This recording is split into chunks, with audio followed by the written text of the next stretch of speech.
بسم اللہ الرحمن الرحیم۔ ہمارا اختتام اس دن سورہ الکاف کی آیت نمبر 82 پر ہوا تھا اور انشاءاللہ یہاں سے آگے شروعات ہے۔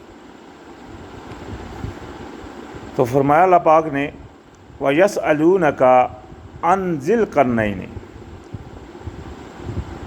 اور یہ آپ سے سوال کرتے ہیں ذی القرنین کے بارے میں۔ جیسا کہ اس صورت کی شروع میں نے بیان کیا تھا کہ اس صورت کے نزول میں یہ 3 سوالات تھے جو نبی علیہ السلام کے سامنے رکھے گئے۔ ایک کہ اصحاب کہف کون لوگ تھے، جس میں اسی صورت کی پہلی آیتوں میں اللہ پاک نے بیان فرمایا کہ اصحاب کہف کون تھے۔ دوسرا، جو اللہ کو وہ بندہ ملا، اللہ کا بندہ، جس کے بارے میں بہت سارے لوگ بولتے ہیں کہ وہ خضر تھے کوئی، لیکن اللہ جانتا ہے ان کا نام کیا تھا۔ اللہ پاک نے قرآن میں فرمایا میرا ایک بندہ ان کو ملا۔ تو وہ جو بندہ ملا موسیٰ علیہ السلام کو، اور اس میں جو واقعہ ہوا وہ سارا اس میں بیان ہے، یہ جو پیچھے گزر گیا۔ اور یہاں وہ تیسری بات جس کا اس میں ذکر ہے، یعنی کہ ذی القرنین، یہ بھی ایک سوال کیا گیا تھا نبی علیہ السلام سے کہ ذی القرنین کون تھے۔ تو اللہ پاک نے فرمایا کہ آپ سے پوچھتے ہیں یعنی ذی القرنین کے بارے میں، قل سأتلو علیکم من ذکر، تو جیسا کہ یہاں فرمایا قل سأتلو علیکم منہ ذکرن، یعنی کہ کہہ دیجئے کہ میں تم کو پڑھ کر سناتا ہوں، تلاوت کرتا ہوں تم پر اس کا، یعنی کہ اس جو ذی القرنین تھا اس کا ذکر، اس کی یاد دہانی آپ کو تلاوت کر کے سناتا ہوں۔ اللہ پاک نے فرمایا انا مکننا لہو فی الارض، ہم نے اس کو بسایا تھا زمین میں، وَآتَيْنَاهُ مِن كُلِّ شَيْءٍ سَبَابًا، اور ہم نے اس کو دیا تھا اپنے ہاں سے بہت سارے مال و اسباب، یعنی کہ جو اللہ پاک نے ذی القرنین کو دیا تھا۔ ان کے بارے میں اکثریت جو معلومات نکلتی ہے جو ذی القرنین کے بارے میں، وہ یہ کہ وہ ایران کے کوئی بادشاہ تھے، ان کی قبر بھی وہیں ایران میں ہے۔ تو انہوں نے جو سفر کیے اس کی بھی تحقیق کافی ساری آج تک ہوئی ہے کہ وہ کون کون سی جگہ کہاں کہاں سے لے کر کہاں کہاں تک گئے، یہ بھی آج کے دور میں معلومات اس کی بھی ماشاءاللہ یوٹیوب میں بھی موجود ہے اور ویسے بھی کتابوں میں کافی ملتی ہے۔ تو فرمایا، اللہ پاک نے فرمایا کہ میں نے اس کو بسایا تھا زمین میں، اور اس کو بہت ساری اسباب سے اس کو نوازا تھا اللہ پاک نے، سامان وغیرہ سے۔ فَاتَّبَعَ سَبَابًا، تو لہٰذا اس نے لیا اس کا، یعنی کہ اسباب کیا، اتباع، کسی اسباب کی اتباع کی، یعنی کہ کسی سفر کے لیے وہ نکلا۔ حتیٰ اذا بلغ مغرب الشمس، یہاں تک کہ جب وہ پہنچے ایک جگہ کے اوپر جہاں وہ سورج غروب ہو رہا تھا۔ وجدہا، تو پایا، تغربو، اسے غروب ہوتا، فی عین خمیعۃ، پھر اس کو، یعنی کہ اس کو غروب ہوتے پایا ایک دلدل کسی جگہ پہ ہو، یعنی کہ ایک جگہ تھی جہاں سے کوئی دلدل سا، یعنی کہ آگے سے بالکل پانی کی وہاں کچھ ہوا ہوگا یا کچھ جو بھی تھا، یہاں قرآن میں ذکر آ رہا ہے کہ وہ دلدل سا کسی ایسا مقام ان کو نظر آیا جہاں وہ دور سے ان کو نظر آیا وہ ڈوب رہا ہے۔ تو فرمایا وَوَجَدَ عِندَهَا قَوْمًا، اور وہاں انہوں نے پائی ایک قوم، کچھ قوم وہاں دیکھی ایک قوم کو۔ قُلْنَا، اللہ پاک نے ان سے فرمایا یا ذی القرنین، اے ذی القرنین، اما ان تعذب و اما ان تتخذ فیہ حسنا، کہ آپ چاہیں تو ان کو عذاب دیں یا چاہے تو ان سے اچھائی کریں۔ اللہ پاک نے یعنی کہ ان کو ذی القرنین کو یہ اجازت دی کہ آپ چاہیں تو اس قوم سے ان کو عذاب دیں، چاہے تو ان سے یعنی کہ احسان کریں۔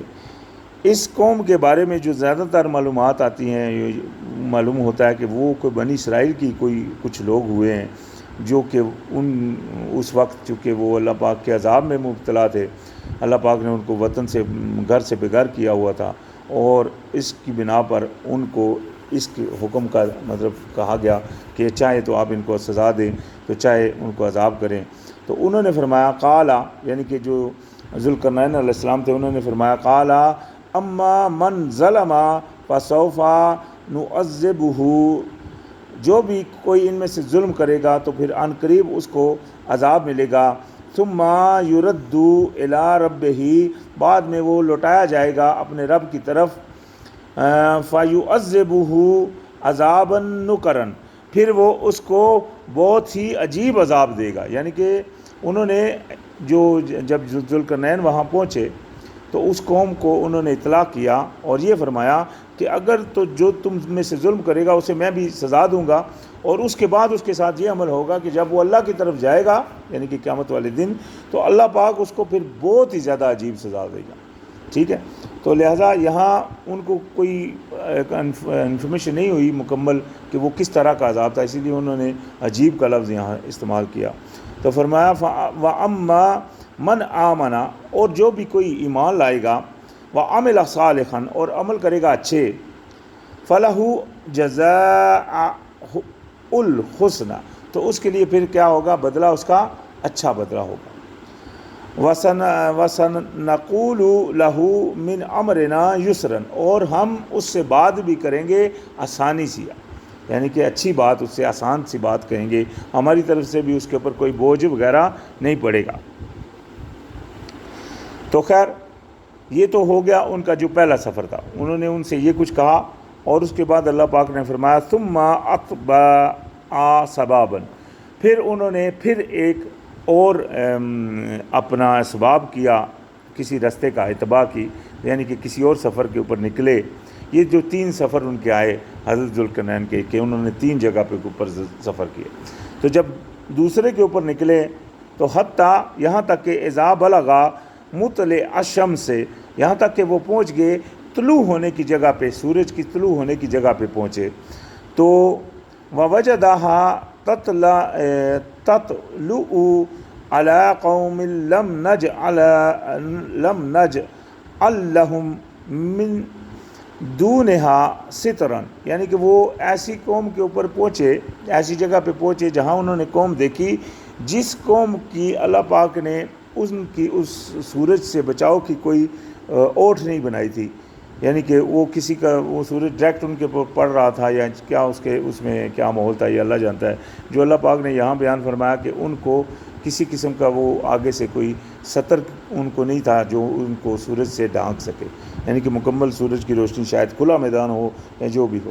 خیر کذالک، اور اسی طرح وقد احطنا بما لدیہ خبرا، اور بے شک ہم، اللہ پاک نے فرمایا اور بے شک ہم احاطہ کیے ہوئے ہیں بما لدیہ، جو کچھ بھی ہے ان پہ خبرن، اپنے علم سے، اپنے خبر میں ہے، یعنی کہ اللہ کی خبر میں ہے ہر کچھ جو کچھ ان کے اپنا ہاتھوں میں ہے.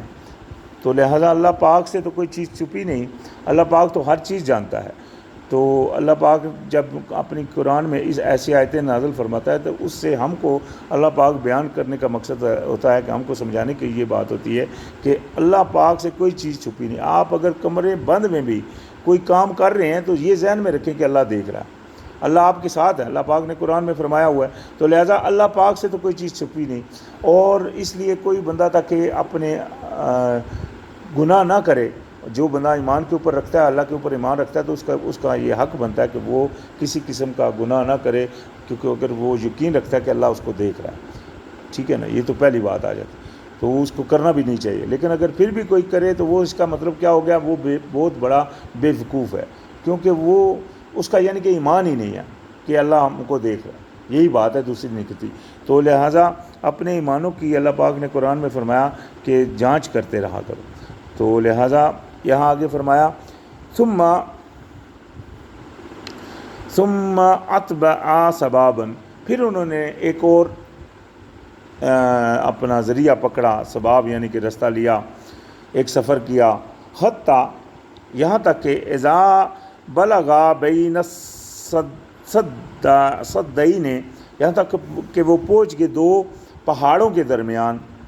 ووجد من دونہا قوما، اور وہاں انہوں نے پایا ایک قوم کو، لا یقادون یفقہون قولا، وہ ایسی قوم کو انہوں نے پایا جو کچھ بات سمجھ نہیں پا رہے تھے، یعنی کہ وہ کچھ ان کو کم عقلی تھی ان میں اندر، یا ان کو آواز یعنی کہ جس طرح جنگلی لوگ ہوتے ہیں یا کچھ ایسے لوگ تھے کہ ان کو کچھ سمجھ نہیں آ رہی تھی۔ آج بھی ہم افریقہ میں جاتے ہیں تو وہاں دیکھتے ہیں کہ بہت سارے جنگلی لوگ ہیں جن کو آپ بولتے ہیں تو وہ بات بھی نہیں سمجھتے، تو شاید ایسے کچھ لوگ ہوئے یا جو بھی ہوئے۔ تو خیر انہوں نے جب اس کو پایا تو قالو کہا، یعنی کہ اس قوم نے کہا، یا ذوالقرنین، اے ذوالقرنین، انا یاجوج و ماجوج مفسدون فی الارض، کہ اے ذوالقرنین بے شک یاجوج اور ماجوج، یہ یاجوج اور ماجوج جو ہیں وہ کیا کرتے ہیں؟ فساد کرتے ہیں فی الارض، زمین میں۔ فہل، تو کیا، نجعل لک خرجن، تو کیا ہم آپ کے لیے کچھ خرچ بنا دیں، علی، اس کے اوپر کہ ان تجعل بیننا و بینہم سدن، کہ آپ ہمارے اور ان کے درمیان ایک دیوار کھڑی کر دیں۔ انہوں نے یعنی کہ اس قوم نے کہا کہ ذوالقرنین، یہ جو یاجوج ماجوج ہیں یہ ہمارے لیے بہت سارے ہم کو تکلیف دیتے ہیں، یعنی کہ زمین میں فساد کرتے ہیں، تو کیا آپ کو ہم کچھ خرچ دیں کہ آپ ہمارے اور ان کے بیچ میں کوئی دیوار کھڑی کر دیں۔ تو یہ یاجوج اور ماجوج کے بارے میں بہت سارے، جب آپ کسی مثال کے طور کے اوپر گوگل میں اگر لکھتے ہیں تو فوٹو آتے ہیں کسی جنوں کے وغیرہ، یا جیسے جنات کی شکلیں ہوتی ہیں، یا مطلب عجیب سے کوئی جانوروں کی شکلوں کے۔ تو اگر اس کی حقیقت میں دیکھیں تو ان کا ذکر تورات میں ملتا ہے۔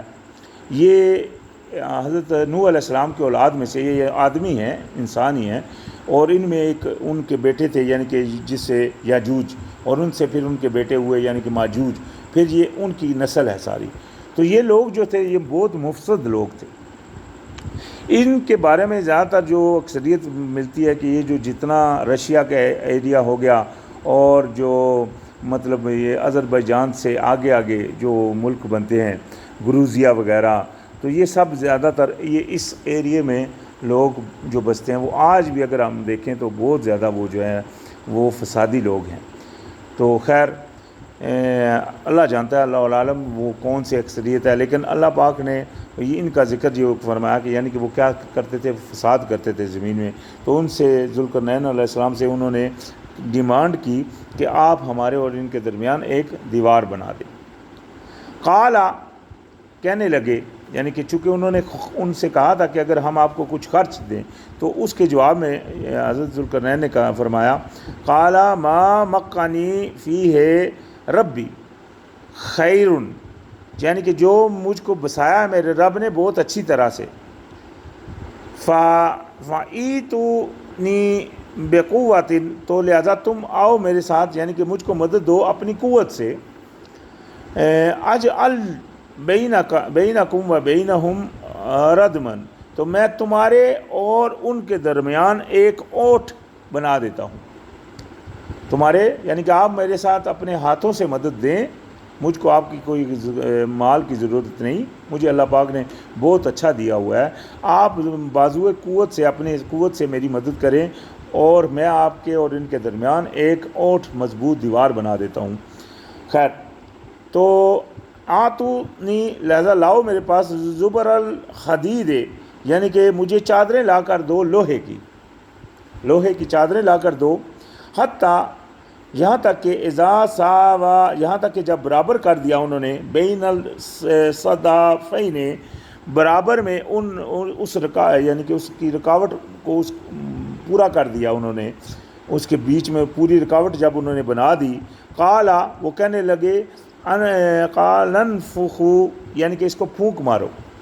آگ جلائی گئی تو پھونک مارنے کا کہا گیا تاکہ اس کو جو نفتام بالکل پگھلا دیں، اس کو سخت کر دیں، گرم، جس طرح آج ویلڈنگ وغیرہ سے ہم لوگ کرتے ہیں، تو اس وقت تو یہ چیزیں نہیں، تو لہٰذا انہوں نے مطلب وہ اس نظریے سے انہوں نے کروایا۔ تو فرمایا حتیٰ اذا جعلہ نارا، جب انہوں نے اس کو بالکل آگ بنا دیا، وہ پھونکے مار مار کر پورے آگ بگولے ہو گئے وہ جتنی چادریں وغیرہ تھی، تو قالا آتونی افرغوا علیہ قطرا، تو لہذا انہوں نے فرمایا لے آؤ میرے پاس کہ میں اڈیل دوں اس کے اوپر، یعنی کہ وہ جو قطروں کی طرح اس کا پانی، یعنی کہ جو انہوں نے تانبا بنایا ہے، جو بھی اس کا لیکوڈ انہوں نے بنایا، انہوں نے کہا کہ لے آؤ اور میں اس کے اوپر اڈیل دیتا ہوں تاکہ وہ دیوار مکمل مضبوط ہو جائے۔ تو فَمَسْتَطَاعُوا أَن يَظْهَرُوهُ، پھر وہ نہیں طاقت رکھیں گے کہ وہ اس کے اوپر آ سکے، وَمَا اسْتَطَاعُوا لَهُ نَقِيبًا، اور نہ ہی ان کو طاقت ہوگی کہ وہ اس میں کوئی سوراخ کر سکیں تاکہ اس کو توڑ کر اندر آ جائے، چونکہ وہ پہاڑوں کے بیچ میں دیوار تھی تو وہ کتنی اونچی دیوار بنی ہوگی یہ اللہ جانتا ہے، لیکن یہ ضرور ہے کہ اس وقت کے اسباب اتنے نہیں ہوں گے کہ وہ اس کو پار کر سکیں جو انسان تھے، جو دوسری طرف کے جو یاجوج ماجوج تھے، تو لہذا مطلب انہوں نے ان لوگوں کو ان ذوالقرنین نے ان دوسرے یاجوج ماجوج کے شر سے بچا لیا اس تدبیر کے ساتھ۔ تو فرمایا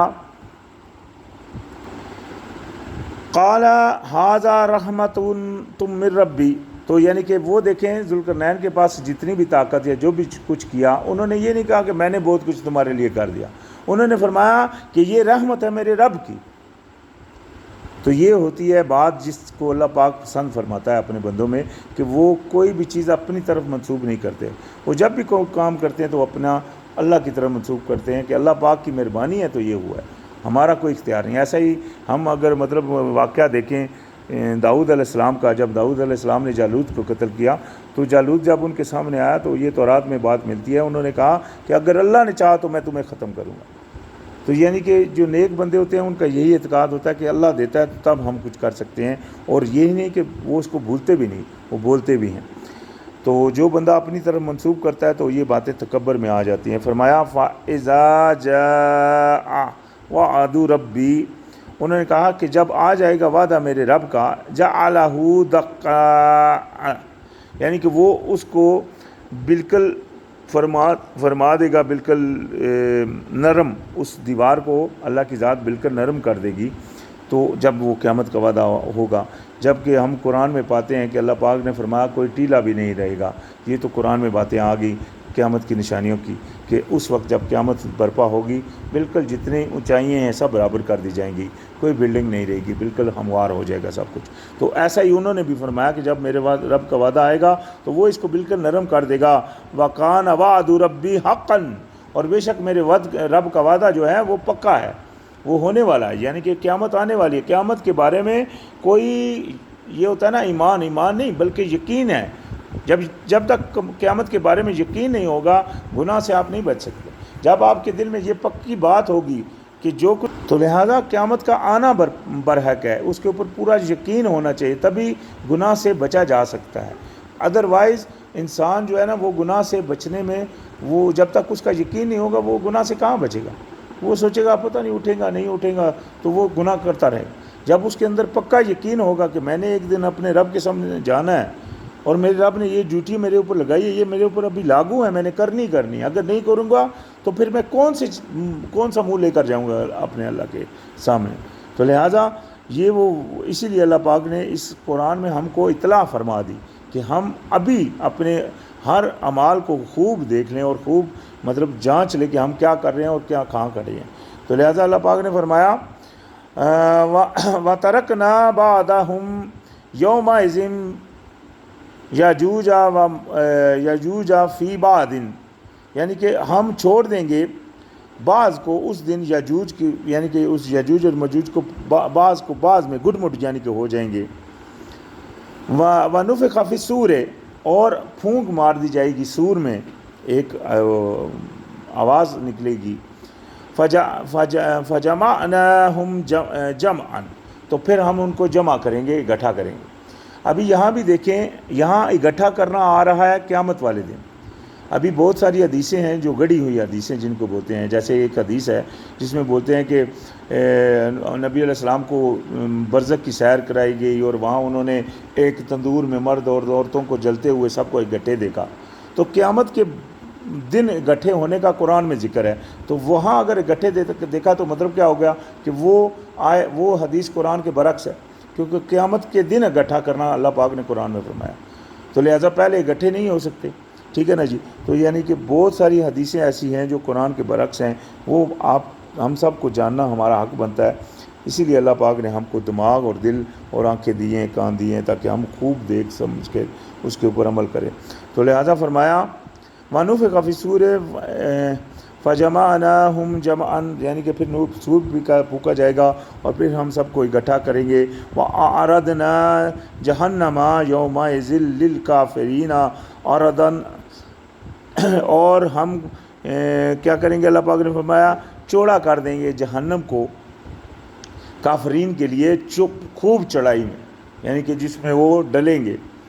تو الذین، اور اس دن جو کانت اعینہم فی غطاء عن ذکری وکانوا لا یستطیعون سمعا، تو اس دن وہ لوگ یعنی کہ جن کی آنکھیں تھی میرے ذکر سے ڈھکی ہوئی، یعنی کہ میرے ذکر میری کہانی سے ڈھکی ہوئی تھی، اللہ کو اتنا یاد نہیں کرتے تھے یا اللہ کی باتوں کو اتنا کانوں میں نہیں دھرتے تھے، ٹھیک ہے نا، تو ان کا حشر کیا ہوگا. اللہ پاک نے فرمایا اور یعنی کہ وہ دنیا میں وہ سننے کی بھی طاقت نہیں رکھتے، جب ان کو کوئی بندہ اللہ کی باتیں سناتا تو وہ سننے کی بھی طاقت نہیں رکھتے تھے، ایسی ان کی کیفیت تھی دنیا میں. تو افحسب الذین کفروا ان یتخذوا عبادی من دونہ اولیاء، تو کیا اللہ پاک نے فرمایا کیا خیال کرتے ہیں یہ جو کافر ہیں، یہ کیا خیال کرتے ہیں کہ یہ پکڑیں گے میرے غلاموں کو میرے سوا اپنا کارساز. جس طرح آج مثال کے طور کے اوپر بہت سارے بندے اولیاء کے سامنے جھکتے ہیں، قبروں کے اوپر جاتے ہیں، وہاں منتیں مانگتے ہیں، بولتے ہیں کہ یہ اللہ کے اولیاء ہیں اور یہ ہم کو دیں گے. تو اللہ پاک نے اس آیت میں یہی بیان فرمایا کہ کیا خیال کرتے ہیں یہ کافر، اللہ پاک نے ان کو کافر بولا، یہ کافر کیا خیال کرتے ہیں کہ یہ میرے بندوں کو، میرے غلاموں کو میرے سوا اپنا کارساز بنا رہے ہیں. اِنَّا أَعْتَدْنَا جَهَنَّمَ لِلْكَافِرِينَ نُزُلًا، بے شک ہم نے ایسے کافروں کے لیے مہمانی بنا رکھی ہے جہنم. یعنی کہ ایسے جو لوگ جو عقیدہ ایسا رکھتے ہیں، یہ جو اس طرح کے عمل کرتے ہیں، ان کی مہمان نوازی جہنم ہی ہے، یعنی کہ وہ جہنم میں ہی ڈلیں گے. قل، کہہ دیجئے، هل انبئکم بالاخسرین عملا، آپ کہہ دیجئے کہ میں تم کو خبر دوں کہ عملوں کے لحاظ سے خسارے میں کون سے لوگ ہیں. یہ ایک سوالیہ فکر ہے. اللہ پاک نے اپنے رسول سے فرمایا کہ آپ ان سے کہیں کہ کیا میں تم کو خبر دوں کہ عملوں کے لحاظ سے سب سے خسارے میں کون سے لوگ ہیں. تو ساتھ ہی اللہ پاک نے ان لوگوں کی پہچان فرماتے ہوئے فرمایا الذین ضل سعیہم فی الحیات الدنیا، یہ وہ لوگ ہیں جن کی کوششیں ضائع ہوگی دنیا کی زندگی میں خالی، یعنی کہ وہ دنیا کی چکر میں پڑے رہے کہ دنیا بس مجھے مل جائے، پیسہ آ جائے، میں یہ کر لوں، میں وہ کر لوں. اللہ کی بات کی طرف ان کا دھیان نہیں گیا، دنیا کی کوشش میں ہی بس وہ لگے رہے. یہ وہ لوگ ہیں جو سب سے خسارے میں ہیں. تو اللہ پاک نے فرمایا کہ وہ لوگ ہیں جن کی کوشش رہی خالی دنیا کی زندگی میں. وَهُمْ يَحْسَبُونَ أَنَّهُمْ يُحْسِنُونَ صُنْعًا، اور وہ سوچتے رہے، یعنی کہ وہ خیال یہ کرتے رہے کہ وہ اچھے کام کر رہے ہیں. کوشش ان کی دنیا میں لگی رہی اور وہ سوچتے، ان کے دماغ میں یہی رہا، جیسے چکما سا، جیسے ایک دھوکہ سا شیطان نے ان کو دیے رکھا کہ ہاں بھائی آپ بہت اچھے کام، یہی کرنا چاہیے، آپ کا گھر ہے، بچے ہیں، بیوی ہیں، ان کی بس دیکھو، ٹھیک ہے نا. تو وہ اسی چکر میں بس لگے رہے. یہ بھی چکر دیکھیں، اللہ پاک نے رزق کی ذمہ داری خود لی ہے. ہمارا اعتقاد اللہ کے اوپر ہے. اللہ پاک نے ہم کو اپنی غلامی کے لیے بھیجا. ہمارا مقصد ہے کہ ہم کو اللہ پاک انشاءاللہ رزق دے گا. وہ تو کیڑے کو بھی دے رہا ہے. اس نے جانوروں کی مثالیں قرآن میں بیان فرمائی. کیا تم نے دیکھا کوئی جانور جو اپنے اوپر اپنا کندھ کے اوپر اپنا رزق لے کر گھومتا ہے؟ اگر نہیں، یہ تو کنفرم کیا ہوا کہ وہ رزق ان کو بھی دیتا ہے، تو ہم کو بھی اسی کی ذمہ داری ہے دینا.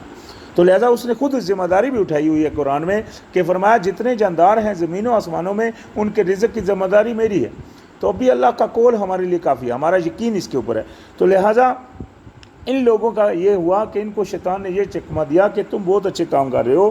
اللہ پاک نے فرمایا اولئک الذین بآیات ربہم ولقائہ، یہی وہ لوگ ہیں جنہوں نے اپنے پروردگار کی آیتوں اور اس کی ملاقات سے کفر کیا. یہ وہ لوگ ہیں، یعنی کہ ان لوگوں نے کفر کیا اپنے رب کے سامنے کھڑا ہونے سے. یہ دیکھیں نا، ابھی دنیا میں ایسے بہت سارے لوگ ملتے ہیں، وہ مان رہے ہوتے ہیں، وہ کہتے ہیں کہ ہاں بھائی قیامت ہے. عیسائیوں کو آپ دیکھ لیں، اکثریت جو دنیا میں ہندوؤں کو بھی آپ دیکھ لیں تو وہ بھی مانتے ہیں کہ آخرت ہے، ان کا بھی سورگ اور نرک کو وہ مانتے ہیں، ٹھیک ہے نا. تو ان کے عقیدوں میں بھی یہ بات ہے، یعنی کہ ہر کوئی مانتا ہے لیکن کیا ہے، عمل نہیں ہے. تو لہٰذا عمل نہیں ہے تو اس کا ماننا وہ ماننا نہیں ہے. اللہ پاک نے اسی کی نفی فرما دین میں کہ یعنی کہ وہ منہ زبان سے جو کہہ رہے ہیں نا کہ ماننا، وہ ماننا نہیں ہے. تو لہٰذا اللہ پاک نے فرمایا کہ اصل میں یہ کیا ہے کہ یہ انکاری ہیں. فَخَبِطَتْ أَعْمَالُهُمْ، یہ بہت بری بات. اللہ پاک نے فرمایا کہ ان کے اعمال ضائع ہو گئے، مثال کے طور کے اوپر کہ انہوں نے کمایا، کبھی کبھار نماز پڑھ لی، کبھی کبھار روزہ رکھ لیا، کبھی کبھار کسی غریب کو بھی دے دیا، جو کچھ بھی کرتے رہے وہ سب ضائع. یہ اللہ پاک نے ان کا فرما دیا. کیوں؟ کیونکہ ان کی کوششیں ساری وہ دنیا کے چکر میں ہی لگے رہے. سمجھیے، اللہ پاک نے دیکھیں ہمارے لیے کام آخرت بنائی، ہم کو بنایا مرنے کے لیے، اور دنیا بنائی صرف آزمائش کے لیے، اور ہم کو بنایا اپنا غلام. لہٰذا ہم کو اس غلامی میں جو آزمائشیں ہیں ان میں اللہ کے حکم سے ہم کو پار ہونا ہے، اور اس میں ہم کو انشاءاللہ اللہ کی طرف رجوع پورا رکھنا چاہیے، تبھی جا کر ہم کو کامیابی ملے گی. ادروائز ایسے نہیں ہے کہ یہ مطلب ایسے ہی جنت مل جائے گی. یہ قرآن میں آتا ہے افحسبتم ان تدخلوا الجنہ، اللہ پاک نے فرمایا کیا تم نے سوچا ہوا ہے کہ تم یوں ہی جنت میں چلے جاؤ گے؟ تو لہٰذا ایسی بات نہیں ہے، اس کے اوپر پورا عمل کرنا پڑے گا، تب پورا 100% اللہ کا غلام بن کر دکھانا پڑے گا، تب اللہ جا کر کہے گا کہ یہ بندہ دو عالم سے خفا میرے لیے تھا. تو لہٰذا اللہ پاک نے فرمایا کہ ان کے اعمال ضائع ہو گئے. فلا نقیم لہم یوم القیامت وزنا، لہذا ہم قیامت کے دن ان کے عملوں کا کوئی بھی وزن قائم نہیں کریں گے. یہ وہ لوگ ہیں جن کے وزن تلیں گے بھی نہیں، تلے بھی تو وزن ہی نہیں ہوگا. تو لہذا اللہ پاک نے فرمایا ذالک جزاؤہم جہنم، اسی طرح ان کا ٹھکانہ، ان کی جزا جو ہے وہ جہنم ہے. بما کفروا، وجہ اس کی کہ جو وہ انکاری پہ اڑے رہے، ٹھیک ہے. وَاتَّخَذُوا آیاتی وَرَسُولِی ہُزُوًا، اور انہوں نے میری آیتوں اور میرے جو بندے جو ان کو باتیں سنا رہے تھے ان کی باتوں کو انہوں نے مذاق ہی بنائے رکھا. بس ایسے ہی ہنسی مذاق سمجھ کر سنتے رہے، کوئی دل سے ان کے اوپر دھیان نہیں کیا، یا مطلب جو اللہ پاک فرما رہا ہے، جو ان کا رسول، اللہ کا رسول ان کو بیان کر رہا ہے، یعنی کہ اس کے اوپر انہوں نے دل سے وہ نہیں کیا. تو فرمایا ان الذین، یہ تو وہ پچھلا جو حال ہو گیا وہ ان کا ہو گیا جو انکاری ہے. تو ساتھ ہی اللہ پاک نے فرمایا ان الذین آمنوا وعملوا الصالحات، ہاں وہ لوگ جنہوں نے جو ایمان لائے اور عمل بھی اسی طرح کرتے رہے جیسا اللہ پاک سے عمل نہیں کرتے رہے، یعنی کہ اسی طرح جیسا اللہ پاک نے حکم فرمایا.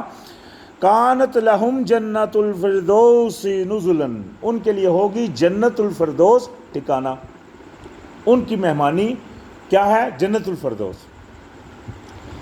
خالدین فیہا، داخل ہوں گے وہ اس میں، لا یبغون عنہا حولا، اور جہاں وہ ہمیشہ رہا کریں گے، جس جگہ کو بدلنے کا کبھی بھی ان کا ارادہ ہی نہ ہوگا، یعنی کہ وہ سوچ بھی نہیں سکیں گے کہ ہم اس جگہ کو کبھی بدلیں. اتنا وہاں دوسری جگہ میں آتا ہے کہ ان کی آنکھوں کو بھی مزہ دے گی وہ چیز، اور نفس کو بھی اچھی لگے گی. تو لہذا فرمایا کل، تو فرمایا کل لو کان بڑی آیت آئی ہے. اللہ پاک نے فرمایا کل لو کان البحر مدادا لکلمات ربی، یعنی کہ کہہ دو کہ اگر تمام جو درخت ہے، اپنا جو سمندر ہے، وہ سیاہی ہو جائے لکھنے کے لیے کلمات میرے رب کی، لنفد البحر قبل ان تنفد کلمات ربی، یعنی کہ وہ ختم ہو جائے گا سمندر اس سے پہلے کہ ختم ہو باتیں میرے رب کی.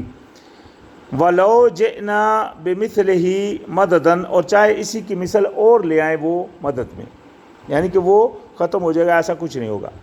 تو لہذا فرمایا قل، کہہ دیجئے، یہ بڑی اہم آیت ہے، یہ جو آخری آیت ہے اس سورت کی، یہ آخری آیت ہے.